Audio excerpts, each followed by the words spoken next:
Welcome to Afros and Audio's Black History Month interview series. My name is Talib Jasir, founder and CEO of Afros and Audio Podcast Festival, the first two-day conference for and by Black independent podcast creatives and audio professionals. I'm excited to spotlight 28 outstanding indie podcast creatives who have answered the call to be a part of this series. Today, my guest is Didi. Welcome and thank you. Thank you for having me. Thank you. Thank you. How are you? I'm good. How are you? I'm good. So tell us a little bit about yourself. I was born in the Bronx, raised in Brooklyn. I am over 50, I'll say that. I have two beautiful adult daughters. I live in Matthews, which is right out of Charlotte. And I've been here this time for about 4 years. I was here before for 12 years. And I want to say homebody or disabled, but because of my mental health condition, I do not work. I volunteer with NAMI. I'm a helpline coordinator. Okay. And so in between the podcast and the blog, excuse me, that keeps me busy. Awesome. So tell us about the podcast. The podcast, I want to say in about 2014, I was in a women's group and the topic became mental illness, depression. And I shared a bit of my story and my inbox just started blowing up. You know, and women, how do you know that you have it? What are the symptoms and so on and so forth? And I had moved to Jersey in 2012 from Charlotte. And what started my platform is I was looking for an African-American therapist and psychiatrist. And I couldn't find one. And I'm like, New Jersey is second to New York. I should be able to find an African-American somewhere. I found one and it was far away from my home. So that's really what started my brain going. And then the women's group was second. And then a good friend, she had a blog at that time. And she said, just do it. So I did. I started the blog, which details my life with mental illness and other stuff. And so I figured I did public speaking. I was in a public speaking course. And after I wrote my speech, I was moved by the response to start the podcast. I had done some interviews with other people. And I said, hey, I can do this by myself. As long as I don't have to interview anybody, I can talk. I think I'm in about 26 episodes. Wow. Okay. And yeah, that's where we're at now. That's awesome. It's great that you are sharing this story about your own experience. I've talked to different people so far with this interview, but also just getting to know different podcasters and how we produce and tell our stories. And the biggest takeaway is that we might have similar situations and conditions and circumstances, but our stories are very unique to us. And that's so important because there are people that can relate or don't think that anyone else relates to them until they hear your story. Exactly. So congratulations on being able to say this is what's needed, because that's what it sounds like I'm hearing you say. This is something that's needed. Yeah. Okay. So your podcast is called Breaking the Mask of Depression. Tell us more. How did you come up with the name of the podcast? And what's your primary objective for your listeners? Like I said, I was taking a public speaking course, a smaller course with two amazing people. And for graduation, you had to give a 7-minute speech. And so I immediately, of course, lost my mind. Like, how am I going to do this? 7 minutes. And I knew that the premise was going to start with DMX, the song Slipping. Okay. And I'm slipping, I'm falling, I can't get up. That has always been like my background music, if you want to say. And then when I was thinking about what I was going to do, because during the speech, you can do presentations, you can show artwork or whatever. And so I said, you know what? I've always said since I started the platform on my blog that we all wear a mask, and the mask has different names, it has different profiles. And so for the speech, my youngest wrote different things on the mask. So she had mom, Girl Scout leader, helpline helper, volunteer, and all of the different jobs that I had done, all of these different things. And I was still working in 2005. I had still been working. My breakdown happened in 2006 at work. So then there was that. And I started to think about the fact that I have done all of these things. I have raised 2 children. I was a partner for however many years, worker, all of these things. And nobody knew what happened when I took my mask off at the end of the day. And excuse me if this is too much, but it's No. like women say they're taking their bra off when they come home. Millions of us take that mask off when we come home. And then I started research. So I gave, that was going to be it, behind the mask, because there's so many hidden people. Then I was looking for other Black people that were going through this, or, famous people. And I found an author that wrote a book, and it was supposed to be about her mental illness journey. And it was so whitewashed that it really aggravated me. So I said, no, we're not going to do that. Depression is very dark. Living with a mental illness is very dark. The medications are horrible. The side effects are horrible. Some of us live in a tunnel, So I said, I have to be myself. I can't tell the story any other way. And at first I was a little scared because I say the F word a lot and people don't want to hear my story. I have severe treatment resistant depression. That means that there's no cure. And that means that like I shared on another podcast, I live in hell 24 hours a day, 7 days a week. And I need to let people know that there are a lot of us in hell. There are a lot of us living with these illnesses, and some of us can't function and some of us can function. But even if we function, we're functioning from hell or in hell. And I got tired of hearing I had depression. I took this pill, magic pill, and I'm cured. Because we don't talk about what happens in between those stages, especially Black and Brown communities. And so I said, I'm going to be a minority mental health advocate. Of course, I don't just speak to African American, Black and Brown communities. Everybody is welcome to hear my message because everybody goes through it. But I need us to understand that I'm trying to break the stigma. I'm trying to kill the generational curses that we pass down. And so I have to tell my story about us, for everyone in our communities to listen. So that's what I did. Okay. All right. Thank you so much for sharing that. Thank you. That story. And I hear a lot of catalysts. I hear a lot of things that occurred or didn't occur that created my voice actually gets to be heard, deserves to be heard, needs to be heard. When you think about your listeners, have you had any opportunities to get feedback or hear from the people who are able to listen to your voice? And what are some of those experiences that you've had? All of the time. And this is not bragging or anything, but I do get amazing feedback. People thanking me for sharing my story, people telling me that what I said helped them get help or led them to support or whatever. The other side of it is I get some responses that have me in tears. And that was another thing that was the catalyst for me starting, because after I did my speech, people were coming to me in tears. So I'm always moved. I'm an empath. So I'm always moved by that reaction. But it hurts too, because it hurts to know that there are people that are hurting like me. So the feedback is always amazing. It's always positive. I've had one or two that said that I'm too dark or it wasn't for them. But for the most part, it's been wonderful feedback, emotional feedback, but it's amazing. And it's at the same time, if that makes sense. No, it makes perfect sense. One of the strongest reasons for podcasting is to give yourself permission to be your complete self, your whole self. Is your platform. Yeah. If people don't rock with it, go on somewhere else. That's what my brother says all the time. Just right. You be you. Yeah. But it sounds like there are people who, in a lot of ways, if not for you saying this out loud, might not have heard it out loud from anywhere. Right. Yeah. That's what it is. And that's what people need.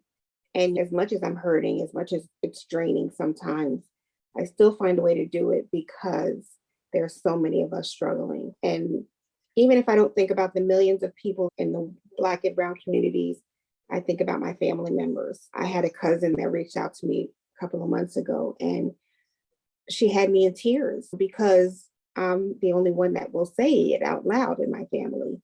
And it gave her the courage to say it out loud too. So I can only be me. That's what I say. And I just want us to get better as a people. Absolutely. Because mental health in a lot of ways can be one of those, what they call invisible disabilities. Exactly. Yeah. So there's a famous poem from way back in the day, when I want to say 20s or 30s, and it talks about we wear the mask that grins and lies. And so that was specific to Black folks. And Maya Angelou did a rendition of that where she talked about being the servant in the house and just every day that grin, that Yeah, smile, and that exactly. laughter that has the tears and all of that. And Yeah, so that's something that's very much entrenched in our DNA, it is. but also our socialization and all sorts of things. It's real. Exactly. Very Yeah. real. And I just want to say that I appreciate that there are people out there, and I've met several. We have a lot of different conversations at Afros and Audio Conference, and we've even done a mental health specific clinic and that sort of thing. And that was about the healing power of podcasting, an opportunity to be able to speak something into existence that otherwise you think is not okay to say. Exactly. Because Yeah. we've said all our lives, our ancestors ignore it. We got to survive. And there are mental health conditions or symptoms that are just ours. Others don't have to worry about racism in the medical field, racism, trying to find a psychiatrist that understands your cultural your Absolutely. background. I have a Latina therapist, and this is my first time having someone that knows what I'm talking about. When I say that I lived in poverty or worried about eating, she understands, Yeah. and others don't understand that. As helpful as all of them were, it wasn't the same. Yeah. So, Yeah. yeah, You have some therapists who are not Black who will say, listen, I can't even help you with this. This is so deep. This is so traumatic. This is so whatever that I don't even know the words to say. And so they rely on their theory and it doesn't support. yeah, You know?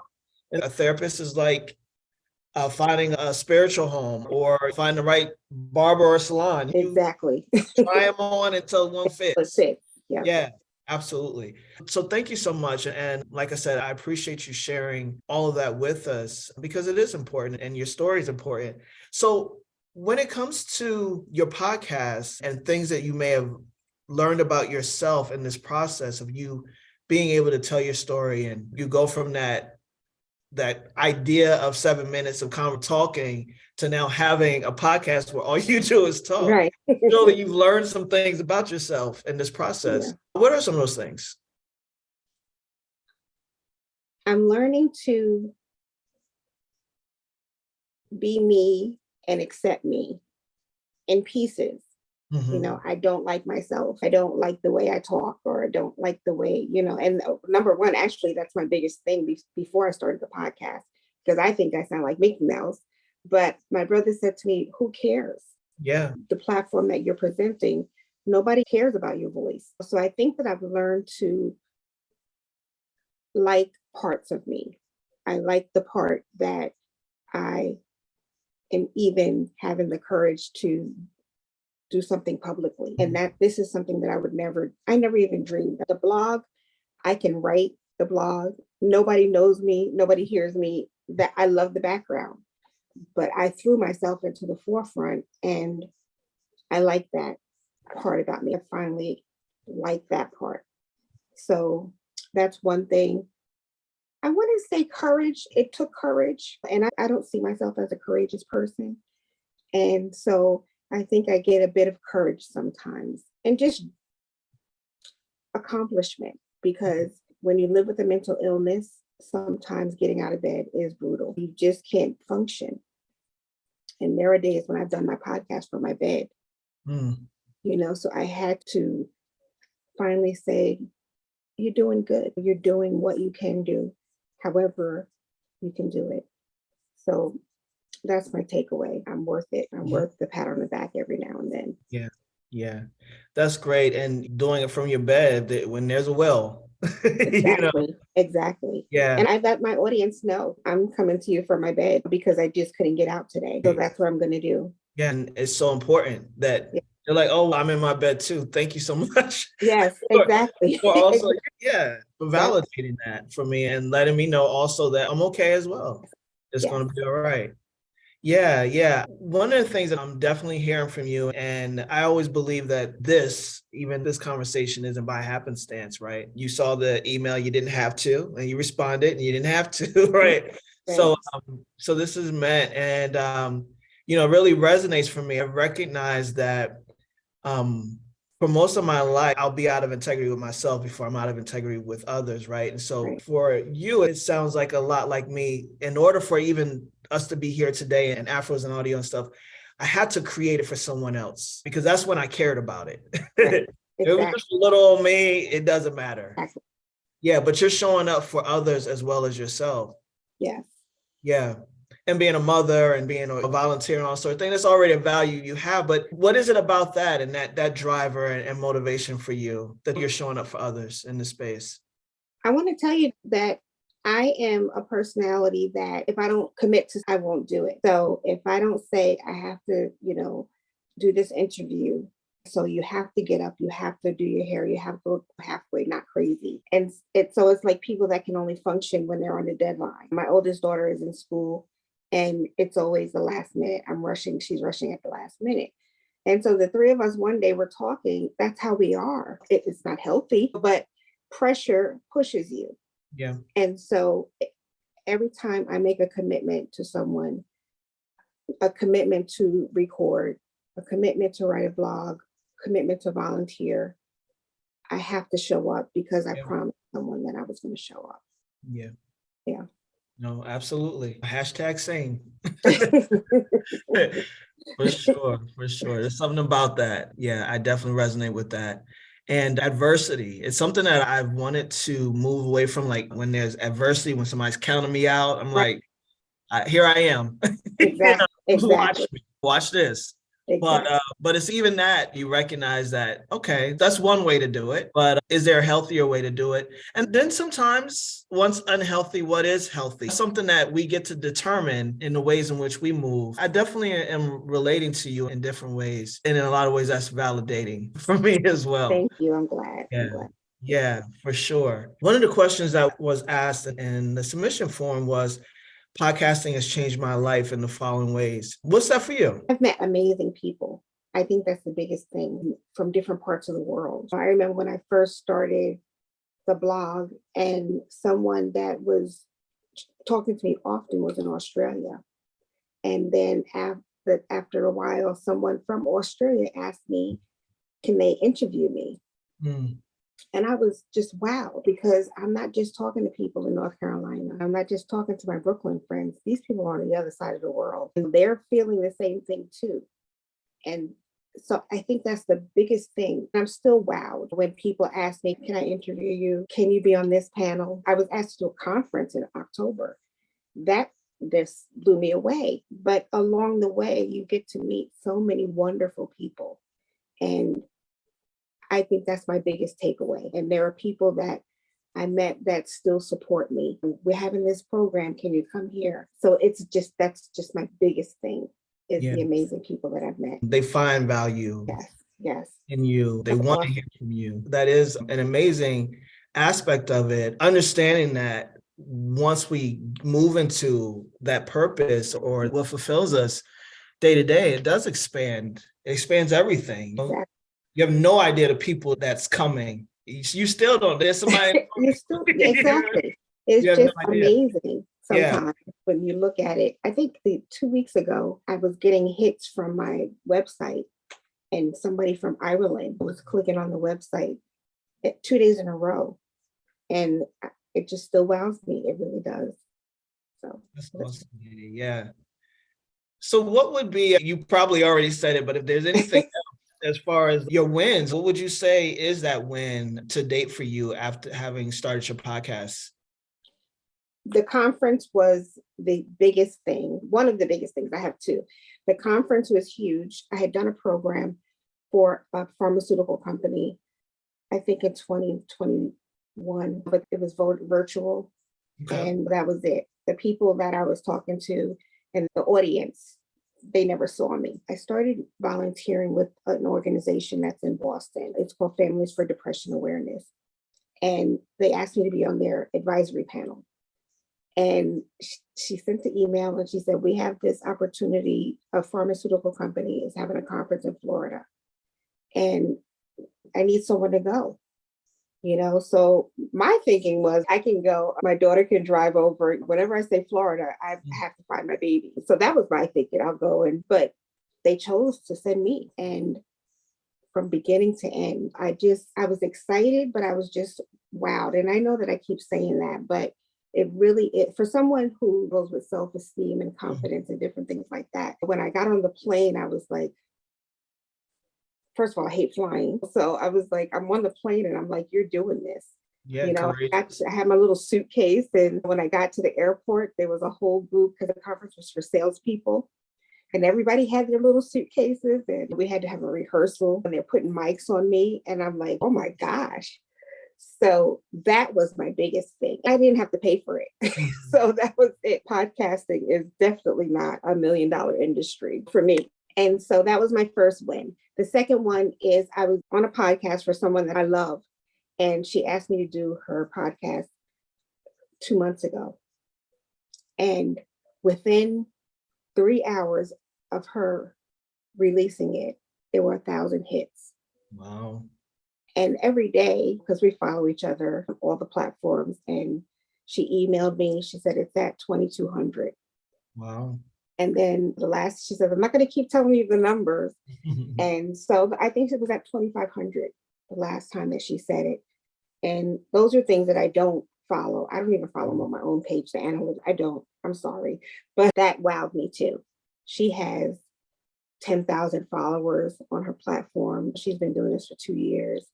And for those people to listen to me and the amount of people, that was my second win for sure. Yeah. Yeah, folks are accepting you exactly as you are. Exactly. Yeah. Yes. There's something to be said about that. It is. Yeah. Yeah. You spoke about the podcast that you were on. If you care to share the name of the podcast, that would be great. Yeah. I guess that goes into the next question. One of my favorite podcasts. Yeah. It's called Giving Voice to Depression. Okay. And her podcasts are 20 minutes, nothing longer than 25 to 30 minutes, I believe. Because if mental illness, our brain doesn't go any longer. After a couple of minutes, we're gone.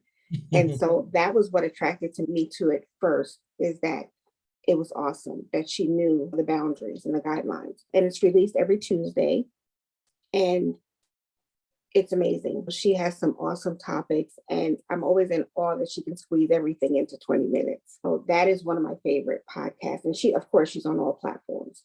Okay. Yeah. And how did you choose the format of yours, and what is the format of your podcast? I don't even think there is a format. I never thought to interview people. And like I said, I'm one of those people that stays in the background. So my format was going to be just me. I have friends who also it's one of my favorite podcasts. They do a live and they have us talking, have people in the audience. And I was a guest on there and everything is live. And I was like, I can't do that. I can't. So I'm just going to talk to myself. That's what I do. I can wear my pajamas and I don't have to worry about how I look and anything. So that was my reason for picking the solo format. And I sit here, I try not to go over 40 minutes when I finish, and I send it off to my brother. He's a techie. Okay. He has his own business and he does all the editing and releasing everything. So that was the simplest thing. I don't have to find people to interview. So that was good for them. Yeah, I think this year I'm going to start interviewing people. I interviewed my daughters. I did 3 weeks. I did each one. And then we did one together, 3 of us. Gave me a little bit of courage to try to go out and do it. And then I interviewed one of my friends. And she said, you can do this. Yeah. Start looking for people. You can definitely do this. That's awesome. You're stretching, and that's important. Yes. Yeah. Before you know it, you'll be live. Exactly.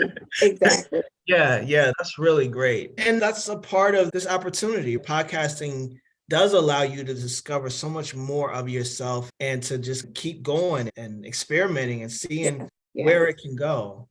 Yeah. Yeah. It's awesome. It's great. Yeah, yeah, it's really great that you are willing to do that. Some people start their podcast like, nope, this is how it's got to look, this is how it's got to be. But it gets to expand yours. So that's great. And congratulations on being ready and willing now to say, you know what, let's see what else can happen. So is that like your 2023 podcast goals? That's one. And another one is to try to be more consistent. There are days, like I said, I can't get out of bed, I can't function. And so if I say I want to release a podcast on Sunday, and then Sunday comes and I don't feel well, I don't do it. And so that's one of my goals, to try to be a little bit more consistent and organized. Pick a day and say that's it. And even if I don't feel like doing it, just try to do it, because I think that's what people look for. Monday morning, for example, they know that they're going to listen to Breaking the Mask. And so I'm letting them down by not being there on Monday morning. I'm letting myself down too, because I think that I would have more connections if I was more consistent. And I've heard people say, I stopped for 3 years, I delayed it for a few months. And so I know that the world understands that can happen. But for me personally, I want to be more consistent and organized. Okay. All right. It's a personal Yeah. goal for you. For sure. It's one of those things where this does allow us the freedom to do it how we do it. Yeah. Your own standards, and you know where it is that you want to elevate. And that's important. It's important to be able to identify that. And you don't know that going in. It No, becomes literally the opportunity to say, you know what, I think I could do this at a different level. And let's see.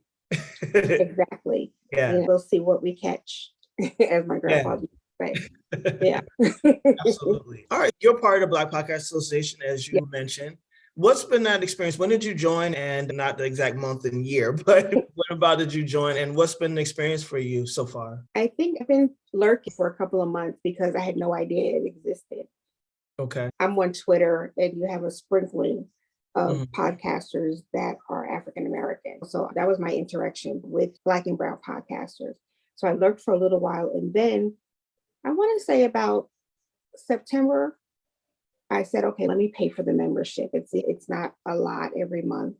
And I loved it because there were so many of us, and it was a range of subjects. Everybody has a different subject matter on their podcast. And so that was the winning point for me, I should say, because it was us.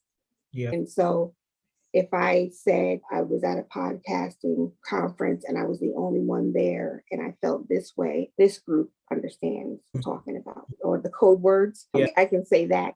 And everybody has been very friendly. Corey has been very welcoming and helpful. And then they had their virtual holiday party in December.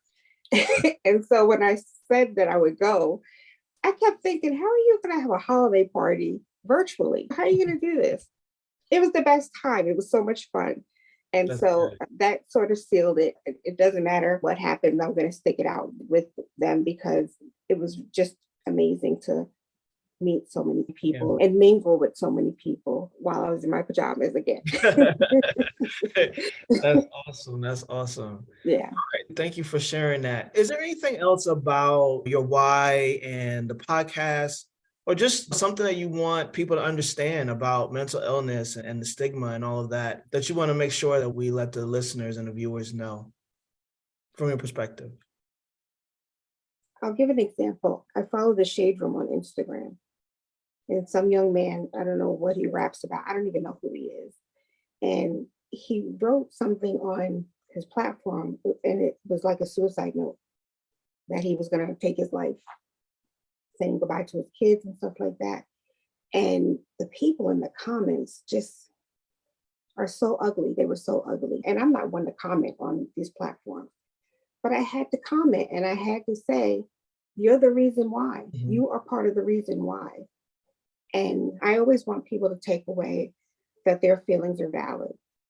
You know, it doesn't matter what anyone says, it's your feelings. And nobody can say, no, you shouldn't feel that way. And no, it didn't happen that way.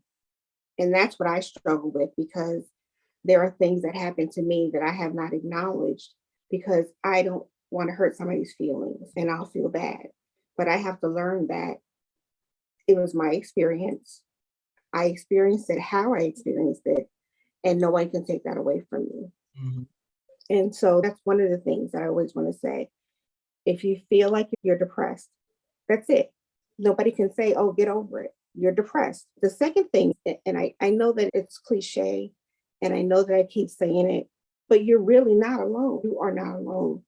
Um, and if you can't contact anybody, contact me, because I'm in hell and I'll talk to you from hell. And that's really, it sounds weird, but that's what it is. So I want people to know not only that they're not alone, but they're not alone in that dark place. There are millions of us, and I'm the mayor. I always say I'm the mayor of, of the dark place, and you're always welcome. Just reach out to anybody, because 9 times out of 10, like you said, you were interviewing people. 9 times out of 10, somebody's going to share your pain, going to know what you're going through. So I think that's the biggest thing that I want people to know. Yeah, definitely. And I wanted to just say, I was saying, yeah, when you said, I know it sounds weird, but it's not weird. So I wasn't validating that part, but it's true. And there are people that are listening to you, will see this, have listened to your podcast or what have you, and seen you in other places, who were simply waiting for someone to say the things that you're saying. Yeah. And that's why it's so important that we as a people, I truly believe that podcasting for us is so important, because we are oral history and storytelling anyway. And this is how we move it forward. We speak our truth, but we're also laying down a living record of our experiences, and something that no one can manipulate and say, no, you didn't. Exactly. That way. We don't think like that. Sure we do. Sure we have these experiences. If you're Black and you're having an experience, then it's Black. There's no other way to put it. Exactly. So it's so important to have folks like you who are willing to step out of that shadow and say things out loud for folks who are still in the shadow. Yes. Yeah. Thank you. Yeah, And absolutely. for you guys too. You guys are needed too. Absolutely. Thank you. I really appreciate this conversation we've had. And I look forward to getting to know you a lot more, because you have been committed to being invisible in that group. I know, because I've been committed to being invisible in a lot of ways, but we get to go, and it's important that we do for others. So thank you so much, Didi, for being a part of this. I'm going to close this out, and I just stick around for just a second. Before we do that, though, how can everybody find you, your podcasts, anything else? The name of the podcast is Breaking the Mask of Depression, and it's on Podbean. Okay. I should record out a Podbean, but it's on most platforms. Yep. And divawithdepression.com connects everything. Okay. So that's where people can find me. But I'm also big on Instagram and Twitter. I'm always chatting. So, always reach out to me. Okay. Awesome. Yeah. All right, thank you. So I want to give a big thanks to Didi and to our Afros in Audio and Black podcast community for supporting our commitment for community and collaboration. If you'd like to join the Black Podcast Association, the link will be in the description below. And if you want to join us at the 5th Annual Afros in Audio Podcast Festival, visit bit.ly AFAU which will also be in the description, as well as Didi's information. So follow us on all social media channels at Afros in Audio. Thank you again, Didi, for being a part of Afros in Audio's first ever Black History Month interview series. Really appreciate you. Thank you. Thank you.